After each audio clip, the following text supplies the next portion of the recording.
তাহলে বলতে তোমাদের কিছু ইম্পর্টেন্ট কথা বলবো বলে বা শেয়ার করবো বলে তার জন্য ভিডিওটা করা। তো প্রথম এই ভিডিওটা দেখো তোমরা, ঠিক আছে? তো বন্ধুরা, দেখো আমার কি একটা বলছে। বাজে ভিডিও কিছু 13 তারিখ থেকে সোশ্যাল মিডিয়ায় খুবই পরিমাণে ভাইরাল হচ্ছে। তো ভিডিওটা আমি খুবই লজ্জিত। অ্যাকচুয়ালি ভিডিওটা আমি করেছিলাম, করার কারণ ছিল আমি আমার বয়ফ্রেন্ড একটা রুমে ছিলাম, আমরা টাইম স্পেন্ড করছিলাম, তো সেইভাবে মজার মজায় আমরা ভিডিওটা করেছিলাম। তো করার পর সেই ভিডিওটা তখন সোশ্যাল মিডিয়া আমাদের খুবই কাছের একটা বন্ধু আমাদের সাথে বেইমানি করে ভিডিওটা ভাইরাল করে দিয়েছে। তো ফার্স্ট আমি দেখে কি করে ভাইরাল করেছে ভিডিওটা, আমি এটা আপনাদের প্রমাণ দেখা যদি আপনারা বিশ্বাস না করেন। আরে প্রমাণ দেখে কি করবি, ছাড়, আমি বলছি।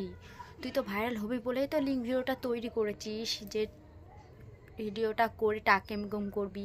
কেন, তোর তো একটা ব্যবসা, কেন তুই তো একটা এক নম্বর রেন্টি, তুই তো নিজে প্রমাণ করে দিয়েছিস রে। ভিডিও কত ভিউজ বাড়ানোর জন্য আজ কি কি করবি তুই, একমাত্র তোর কাছ থেকে, মানে কি বল, তুই এক নম্বর রেন্ডি।